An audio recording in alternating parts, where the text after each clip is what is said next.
মুমিন বান্দাদেরকে আল্লাহ যেই জান্নাত দিবেন, এই জান্নাতের মধ্যে সবচাইতে ছোট যেই জান্নাতটা হবে সেটা হবে ওই দুনিয়ার 10 দুনিয়ার সমান। এরে যুবক ভাই, বৃদ্ধ বাবাজিরা, ও পর্দার আড়ালের মা, কেমন জান্নাত আল্লাহ আপনাকে আমাকে দান করবেন শুনে নেন। জিবরাইল আলাইহিস সালাতু ওয়াস সালাম একদিন মালিককে ডাক দিয়া কয়, ও মালিক, তুমি মুমিন বান্দাদের সাথে যে ওয়াদা করেছো জান্নাত দিবা, মুমিন বান্দাদেরকে কেমন জান্নাত দিবা, ওই জান্নাতটা আমি জিবরাইল একটু ঘুরে ঘুরে দেখতে চাই। আল্লাহ কয়, জিবরাইল তুমি পারবা না? আল্লাহ কয় পারবা না। জিবরাইল কে আল্লাহ চেষ্টা করে দেখি। আল্লাহ কয় পারবা না। জিবরাইল আলাইহিস সালাতু ওয়াস সালাম ডাক দিয়া কয়, মালিক রে, তুমি যদি একটু সহজ কইরা দিতা। আল্লাহ গো, তুমি একটু অনুমতি দাও, আমি একটু চেষ্টা করে দেখি। আল্লাহ কয় যাও যাও, অনুমতি দিলাম। এই যে জিবরাইল জান্নাতে ঢুকবেন, দেখবেন জিবরাইল আলাইহিস সালাতু ওয়াস সালামের আরেকটা ঘটনা শুনেন। জিবরাইল আলাইহিস সালাতু ওয়াস সালামের দেহটা কত বড়, তিনি কত বড় দেহের অধিকারী।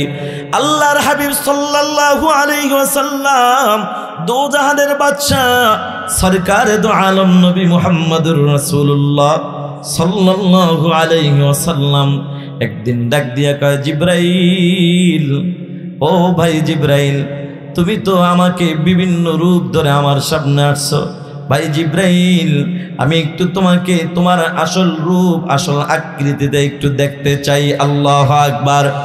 জিবরাইল আমিন ডাক দিয়া বলে, ইয়া রাসূলুল্লাহ, আমার আসল আকৃতি, আসল রূপ দেখাবার মতো এই আসমান আর জমিনের নিচে, আসমানের নিচে জমিনের উপরে কোনো জায়গা আমি দেখি না।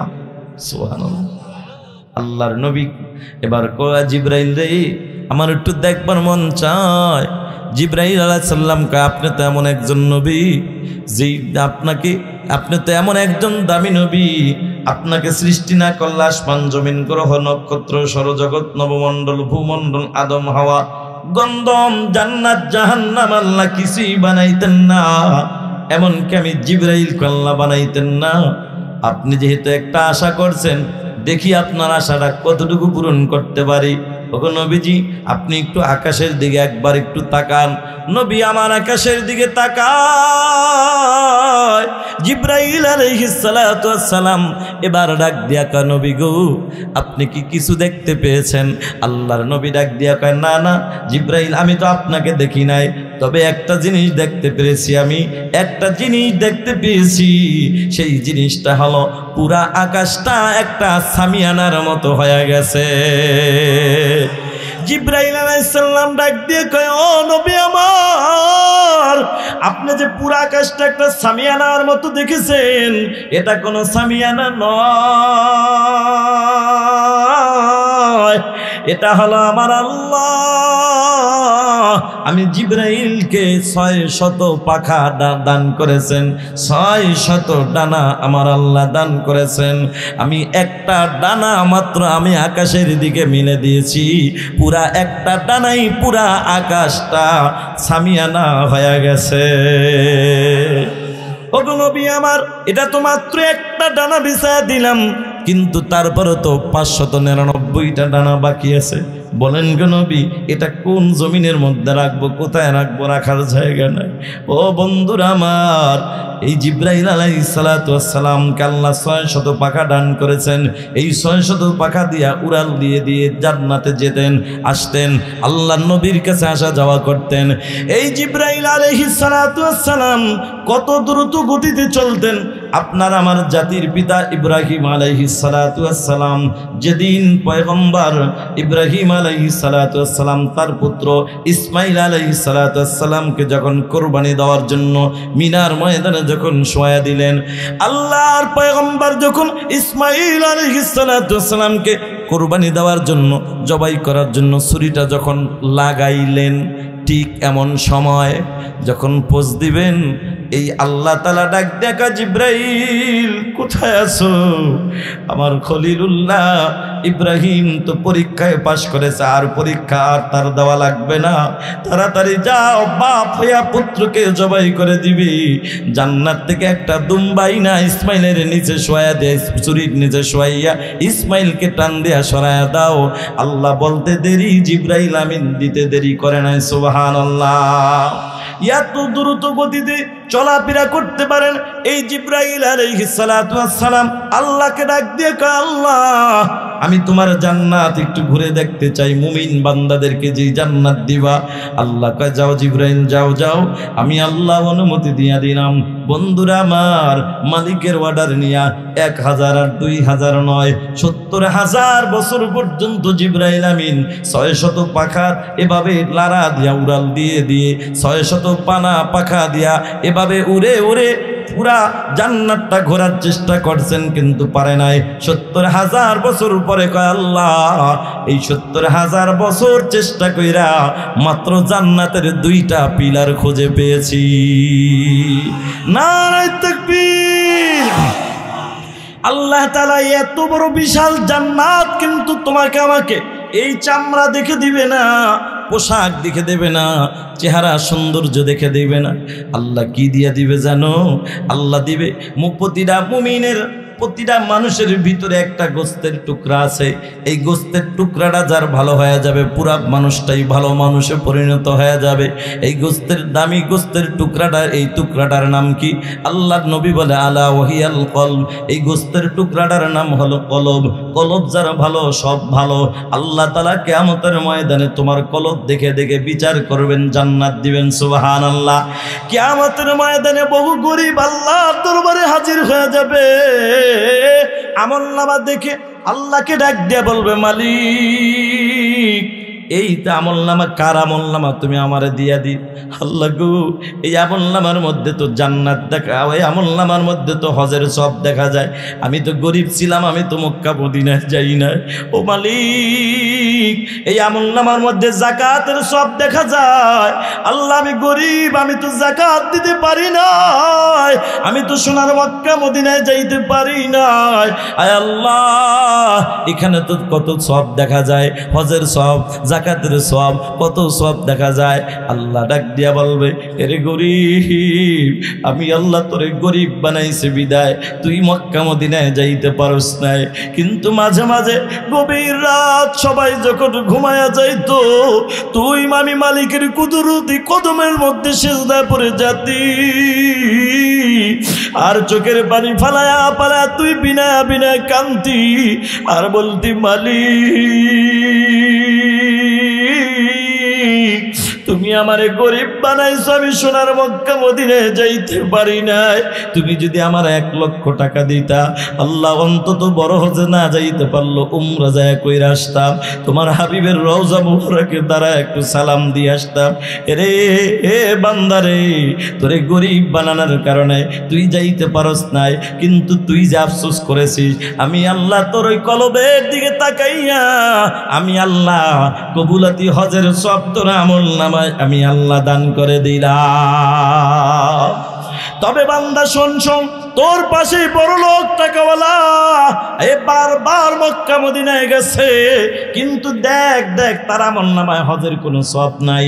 কেন নাই জানোস? সে তো মক্কা মদিনায় গেছে, যাইয়া কাবা ঘরের সামনে যায় একটা সেলফি তুইলা ছাইরা দিছে, এবার নবীজির রওজা মোবারকের সামনে যায় সেলফি তুইলা ছাড়ছে, বিভিন্ন জায়গায় যায় যায় প্লেনে উঠতেছিল সেলফি তুলছে, নামতেছিল সেখানেও সেলফি। ওই বান্দা তো টার্গেট ছিল দুনিয়ার মানুষকে দেখানোর জন্য, বান্দা তো দুনিয়ায় ফেসবুকের মধ্যে ওর সব কিছু দিয়া দিছি। আর আমি আল্লাহ তো চামড়া দেখা বিচার করি না, আমি আল্লাহ তো মুমিনের কলবের দিকে তাকায়া থাকি। আবার বান্দা সারাদিন অন্যায় করেছে, অপরাধ করেছে, সারাটা জীবন গুনাহ করেছে, জীবনের শেষ মুহূর্তে বান্দা যদি এই নফসের দিকে তাকাইয়া বান্দা যদি আল্লাহ পাক বলে, বান্দা যদি তখন একটু নত হইয়া ডাক দিয়া কা, মালিক রে আমার মতো গুনাহগার এই গোপালগঞ্জ জেলার মধ্যে একজনও নাই, মালিক রে আমার মতো অপরাধী আর কেউ নাই। আমি মালিক তখন তাকায়া থাকি, আমার বান্দা যখন নিজের ভুল স্বীকার করেছে, আর যদি বান্দা বলে আল্লাহ তোমার দরজা ছাড়া আর কোনো দরজা নাই, বান্দা যদি এমন কথা বলতে পারে, আমি আল্লাহ পাক রব্বুল আলামিন সাথে সাথে আমার রহমতের নজর দিয়া তাকাইয়া আমি আল্লাহ বান্দার জিন্দেগির গুনাহ মাফ কইরা আমার রহমতের কুলের মধ্যে উঠাইয়া বান্দাকে নিষ্পাপ বানায়া দেখুন সুবহানাল্লাহ। আল্লাহ বলে ইয়া ইবাদিয়াল্লাযীনা আসরাফু আলা আনফুসিহিম লা তাকনাতু মির রাহমাতিল্লাহ ইন্নাল্লাহা ইয়াগফিরুয যুনুবা জামিআ ইন্নাহু হুয়াল গফুরুর রহিম। আল্লাহ বলেন বান্দারে তুই অন্যায় করেছো, আত্মার উপর জুলুম করেছো, বান্দারে নৈরাশ হই না, আমি আল্লাহর রহমত থেকে নৈরাশ হইস না। বান্দারে তুই তোর নিজের নফসের উপর জুলুম করেছিস, গুনাহ করে ফেলেছিস, বান্দারে আমি আল্লাহর রহমত থেকে নৈরাশ হইস না। এ গোপালগঞ্জের যুবক ভাই, এমন কথা দুনিয়ার কোনো মা বলবে না, বাপ বলবে না। যত অন্যায় করেছিস আয় আমি মাফ করে দেবো, এমন সহজে বলবে না।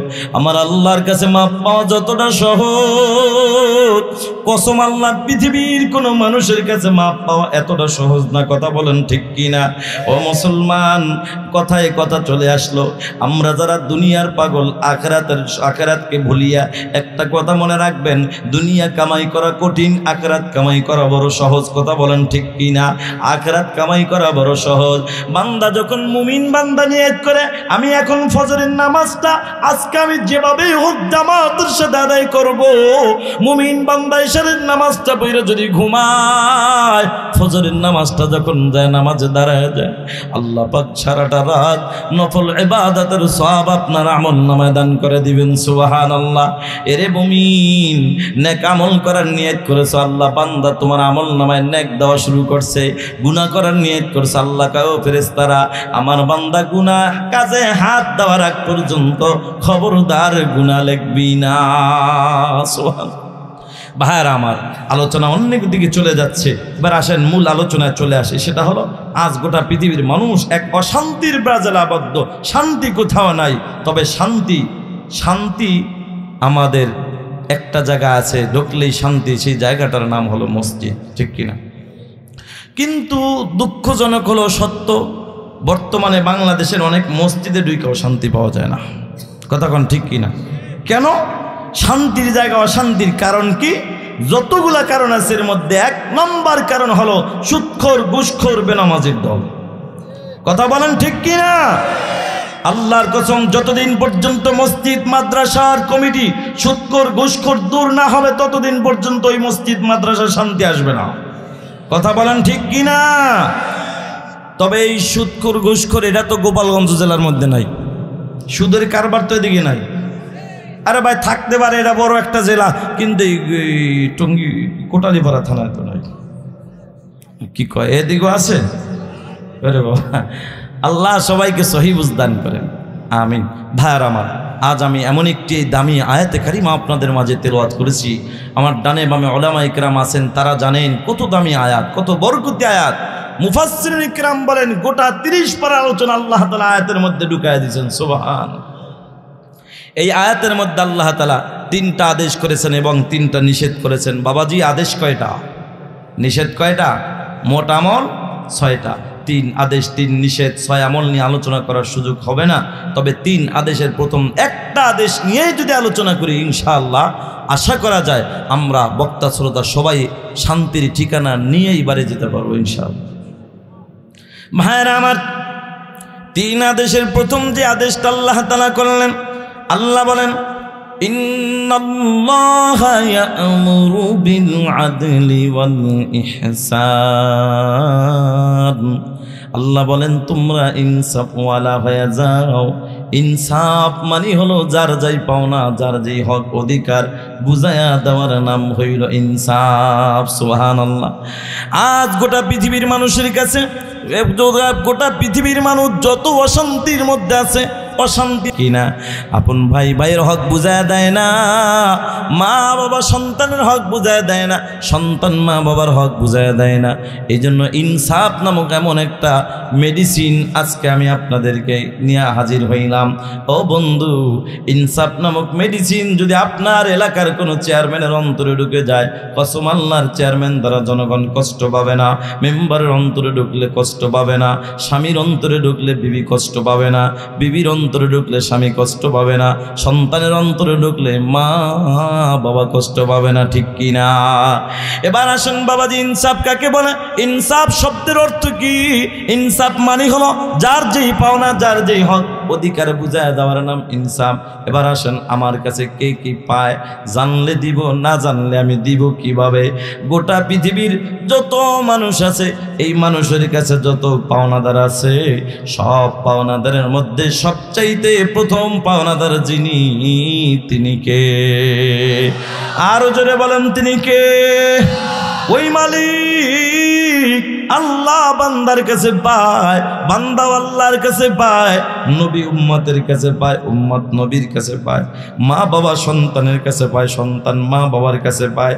এই তিনটা বিষয় হালকা হালকা একটু একটু টাচ দিয়ে আমি বয়ান শেষের দিকে চলে যাব ইনশাআল্লাহ।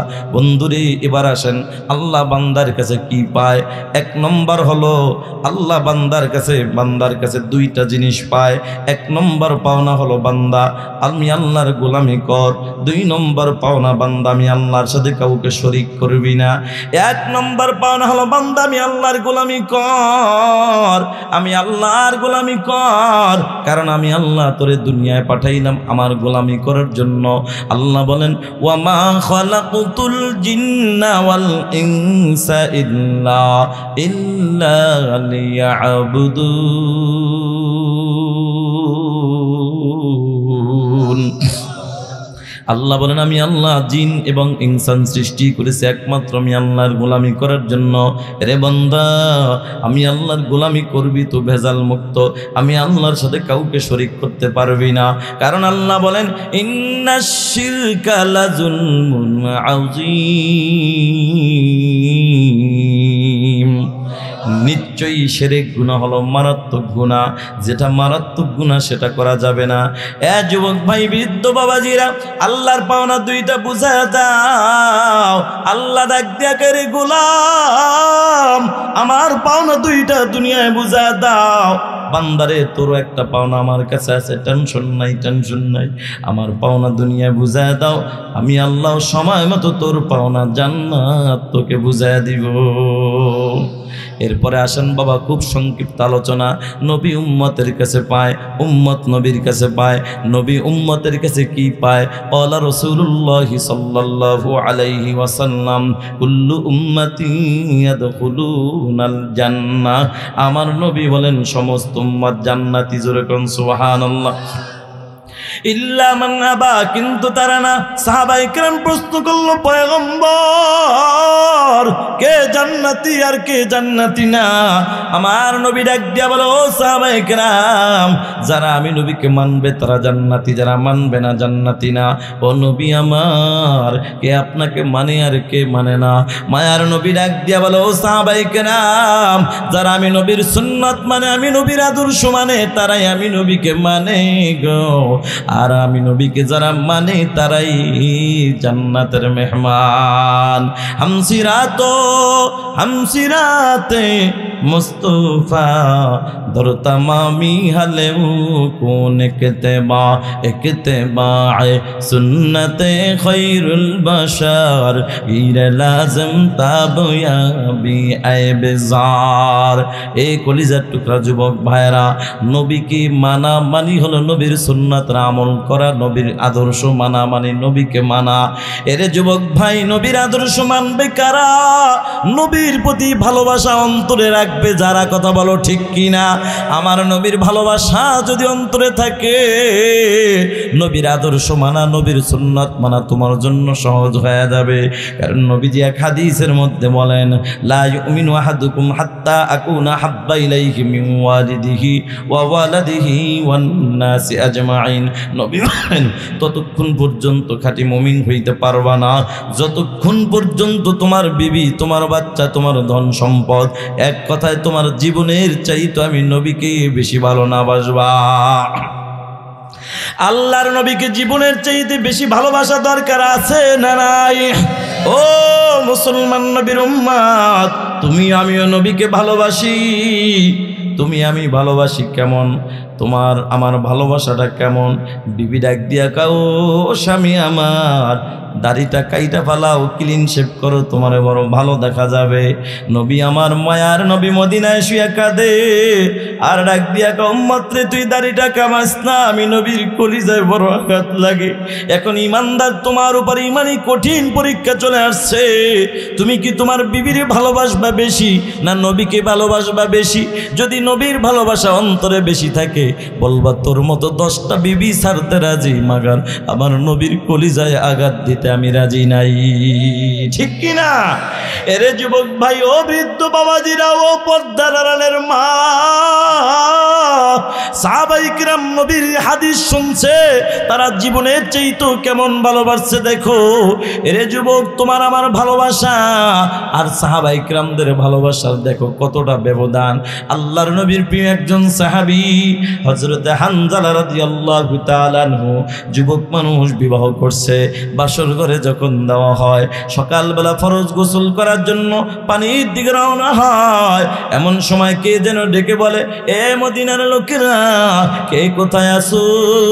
দিনের নবী উহুদের ময়দানে শহীদ হয়ে গেছে। আল্লাহর নবীর শহীদের খবর শুনিয়া হযরত হানজালা আর সহ্য করতে পারে না, লুঙ্গিটা কাঁধের মধ্যে নিয়ে আবার দৌড় মারছে। বাড়িতে যাইয়া বিবিকে ডাক দিয়া কয়, বিবি রে, তরবারিটা হাতে দাও, লুঙ্গিটা কাঁধের থেকে নাও। কথাটা বলার পরে বিবি ডাক দিয়া কাও, প্রাণের স্বামী আমার, সবে মাত্র গোসল করতে গেলা, গোসলটা না করে চলে আসলাম, বুঝলাম না। এবার নবীর আশেক ডাক দিয়া কয়, রে বিবি, কার জন্য গোসল করব, কিসের গোসল করব রে বিবি? আল্লাহর নবী নাকি উহুদের ময়দানে শহীদ। নবীজির শহীদের খবর শুনিয়া আমি হানজালা মাথায় পানি ঢালবো, এটা তো নবীর আশেকের পরিচয় হতে পারে না। এরে বিবি, তাড়াতাড়ি তরবারিটা দাও, লুঙ্গিটা কাঁধের থেকে নাও। বিবি ডাক দিয়া কাও, প্রাণের স্বামী একটু দাঁড়াও, তোমার চেহারাটা একটু ভালো করে দেখে নেই। স্বামী ডাক দিয়া কে, রে বিবি, আমার নবী শহীদ, আর তোরে আমি দাঁড়াইয়া চেহারা দেখাবো। এরে বিবি, দোয়া করো, দোয়া করো, ওই মালিক যদি আল্লাহ কবুল করে, দেখা হবে হাসরের ময়দানে। আল্লাহর বান্দা যুবক সাহাবী যুদ্ধের ময়দানে চলে গেল। যুদ্ধ করতে করতে নবীর সাহাবীও শহীদ হয়ে গেল। আল্লাহর নবী যুদ্ধের পরে ডাক দিয়া বলে, রে সাহাবায়ে কিরাম, যারা শহীদ হয়ে গেছে, বিনা গোসলে কবরের ব্যবস্থা করো। নবী আমার এই ঘোষণা দেওয়ার পর হঠাৎ করে তাকায় দেখে একটা পাগল বেশে একটা মহিলা হাজির হয়ে গেছে। এবার ডাক দিয়ে কাও, গো নবী,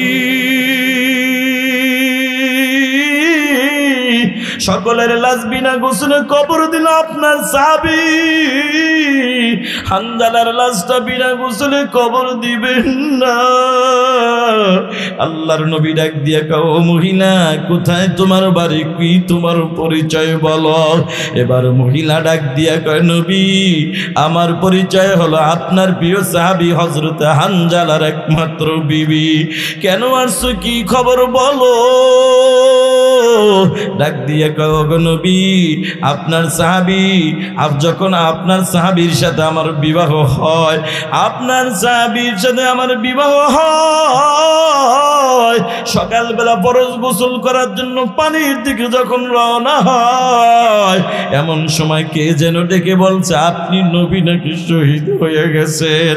আপনার শহীদের খবর শুনে আপনার সাহাবী আর সহ্য করতে পারে নাই, বিনা গোসলেই যুদ্ধের ময়দানে হাজির হয়ে গেছে। শরীরটা বড় নাপাক, বিনা গোসলে কবর দিয়েন না। আল্লাহর নবী ডাক দিয়া বলে ও সাহাবায়ে কেরাম তাড়াতাড়ি পানির ব্যবস্থা করো। এদিকে আমার আল্লাহ জিবরাইলকে ডাক দিয়ে বলে রে জিবরাইল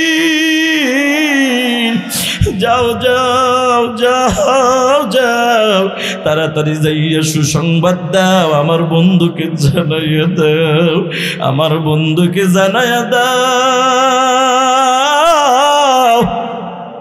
যেই হানজালা দুনিয়ার গোসলের কথা বলিয়া গেছে আমার বন্ধুর প্রেম আর ভালোবাসা নিয়ে, আমি আল্লাহ ওই হানজালার গোসল দুনিয়ার সাধারণ পানি দিয়ে হতে দিব না।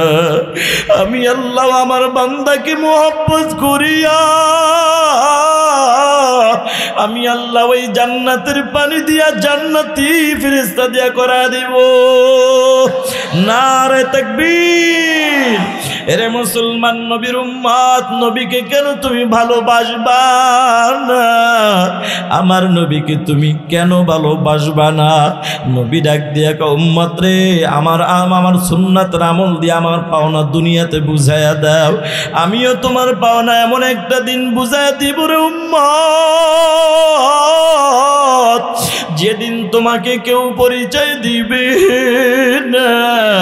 এমন একটা দিন আসবে আমার আল্লাহ বলেন ইয়াউমা ইয়াফিরুল মারউ মিন আখিহি ওয়া উম্মিহি ওয়া আবিহি ওয়া সাহিবাতিহি ওয়া বানি। এটা তো এমন দিন যে এটা তো সেই দিন যেদিন আপন ভাই ভাইকে পরিচয় দিবে না, মা সন্তানকে পরিচয় দিবে না, সন্তান মাকে পরিচয় দিবে না। এমন একটা দিন আছে না নাই? ও বন্ধু হাদিস শরীফের মধ্যে আছে এক আল্লাহর বান্দা একটা নেকির অভাবে জান্নাতে যাইতে পারবে না। আমার আল্লাহ পাক দিয়া বলবে ও বান্দা তুমি তো একটা নেকির অভাবে জান্নাতে যাইতে পারবা না। বান্দা ডাক দিয়া বলবো রে মালিক তুমি যদি আমার অনুমতি দিতা, দুনিয়া আমার বাপ ছিল, ভাই ছিল, আমার বন্ধু বান্ধব সবাই আমার অনেক ভালোবাসতো, ও মালিক তাদের কাছে যাই একটা নেকি নিয়ে আসবো। আল্লাহ ডাক দিয়া বলবে বান্দারে এটা কি দুনিয়া মনে করছো নাকি? দুনিয়াতে দেখেছো যে আপন ভাই ভাইয়ের সাথে অনেক সময় দ্বন্দ্ব হয় কিন্তু কথাও বলে না, কিন্তু যদিও ভাইয়ের সাথে কথা বলে না কিন্তু ভাইয়ের সাথে চলতে যায় রাস্তায় যদি দাঁড়ায় দেখে ভাইকে কেউ মারে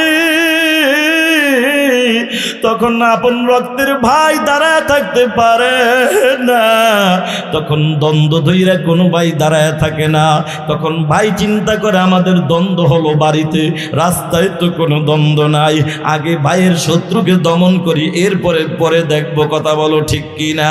কিন্তু বন্ধু কিয়ামতের ময়দানে এটা হবে না, এটা হবে না। আল্লাহ ডাক দিয়া বলবে রে গোলাম তুই কি দুনিয়া মনে করছো? যা যা অনুমতি চাইছো আমি আল্লাহ অনুমতি দিয়া দিলাম। বান্দা এবার দৌড় মারবে, নিজের আপন ছেলের কাছে যাবে, এরে বাবা আমি না তোমার বাবা, একটা নেকির অভাবে জান্নাতে যাইতে পারি না, দাও না বাবা একটা নেকি দাও, তোমার বাপ জান্নাতে যাবে।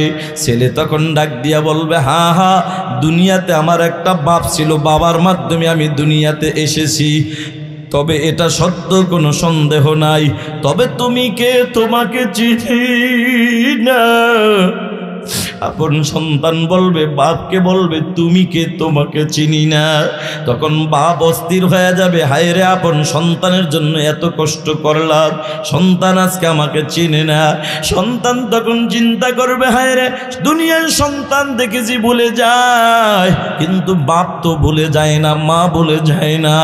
এবার সন্তান দৌড় মারবে, তার বাবার কাছে যাবে, যাইয়া বলবে বাবা আমি তোমার সেই আদরের সন্তান, একটা নেকির অভাবে জান্নাতে যাইতে পারি না। বলবে কোন আদরের সন্তান বলো? বলে ওই আদরের সন্তান, তুমি না কোটালীপাড়া বাজারে দোকানদারি করতা, রাতের গভীরে আমি আমার মায়ের টেলিফোন দিয়া আমি তোমাকে টেলিফোন করে বলছি আব্বু আমি কালো আঙ্কুর খাবো, তখন তুমি আবার দোকানটাকে খুইলা দোকান বন্ধ করে আবার তুমি অন্য দোকানে যাইয়া দেখো ফলের দোকান বন্ধ। এবার দোকানওয়ালাকে ঘুম থেকে উঠাইয়া হাতে পায়ে ধরে দোকান খোলাইছ। এবার দোকান খোলাইয়া আঙ্গুর ফলে নিয়ে বাড়িতে আইসা আমার মুখে না দেওয়া পর্যন্ত তুমি শান্তি পাও না। ও বাবা আমি তোমার সেই আদরের সন্তান, দিবানি একটা নেকির অভাবে জান্নাতে যাইতে পারি না।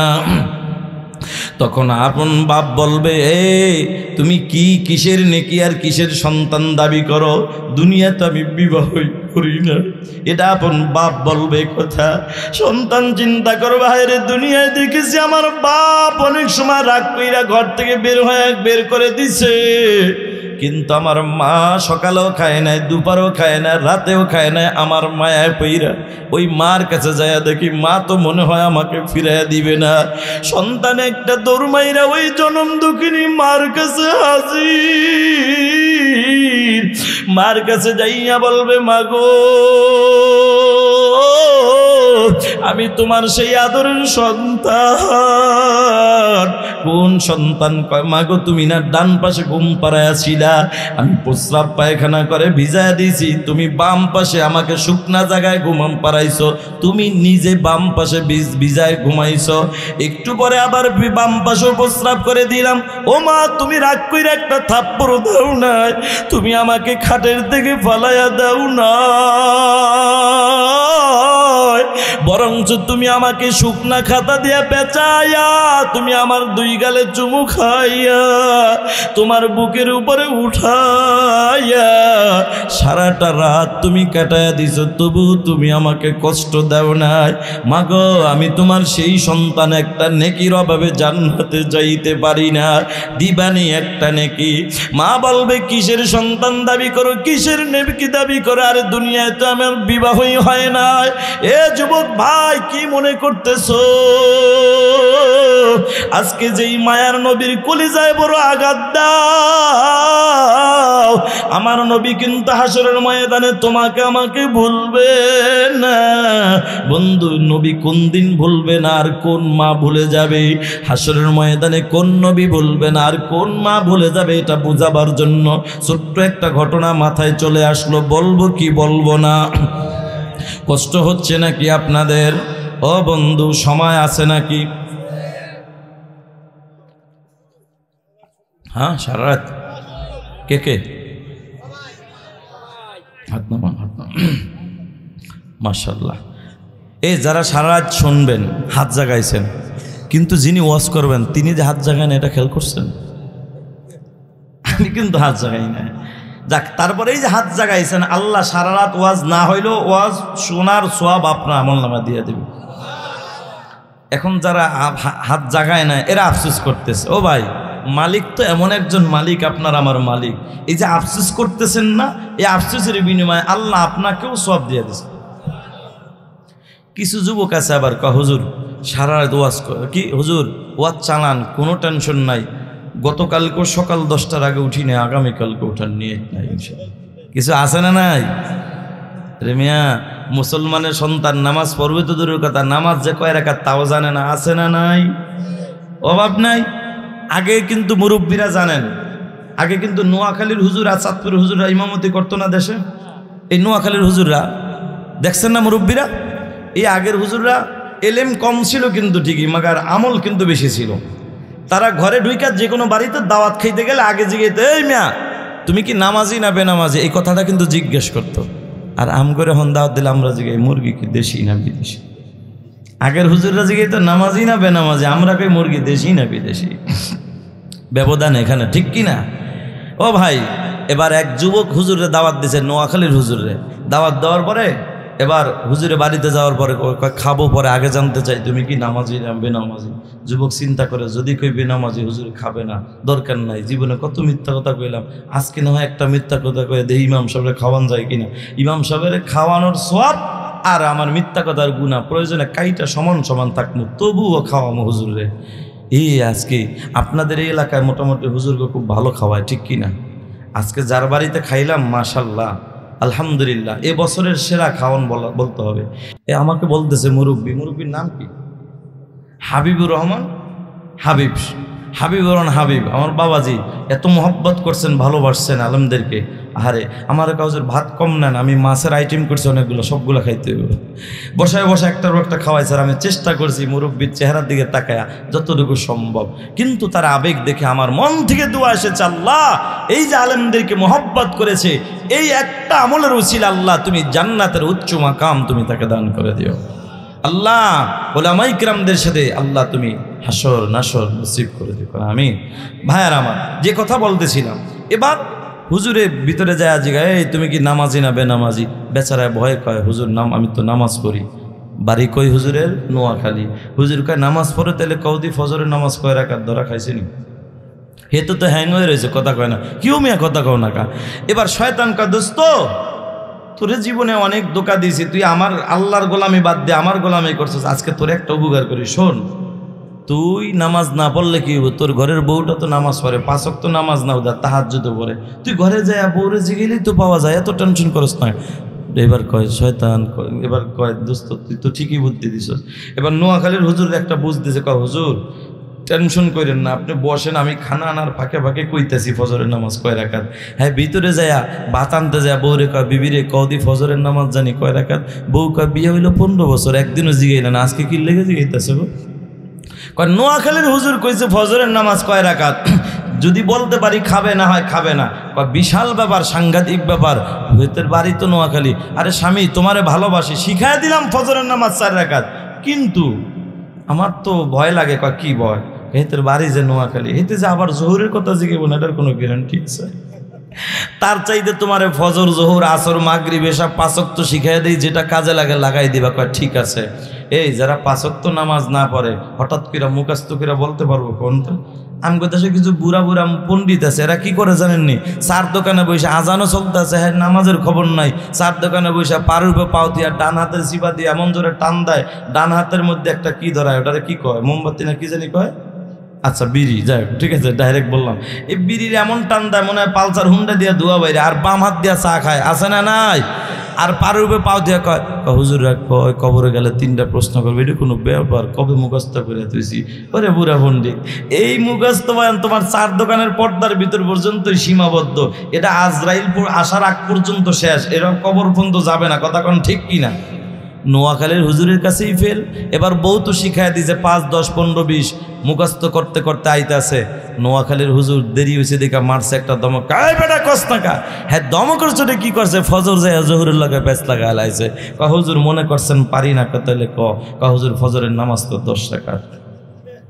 নোয়াখালী হুজুরের কথা কইছে তোর ঘরে আর খাওয়ান যেত না। হুজুরে হাঁটা শুরু করছে, এদিকে হুজুর একবার ভুল করলে আল্লাহ মাফ করে, আমি কি বলুন না পাটি না, আপনার দমকে না আমি বলছি, কি পিক আপটা লয় চিন্তা করেন মুখস্থ। এবার আচ্ছা বাবা আর দমক দিব না, এবার হুজুর মনে করছেন পারি না, চিন্তা করেন। কাচ্চা পারলে হুজুর ফজরের নামাজ তো 20 রাকাত। নোয়াখালীর হুজুরে তো 4 গিয়ার ফালায় দৌড়, বিবি ডাক দিয়া এই স্বামী তোমার না কইলাম 4 রাকাত, তুই আর পণ্ডিতি করিস না, আমি 20 রাকাত কইলাম, মৌলবী থাকে না, তোর 4 রাকাতে থাকবো। ভাইরা আমার, ও কলিজার টুকরা যুবক ভাইরা, বৃদ্ধ বাবাজিরা, নবীকে কেন তুমি ভালোবাসবা না? আমার মায়ের নবী কিন্তু তোমাকে আমাকে ভুলবে না।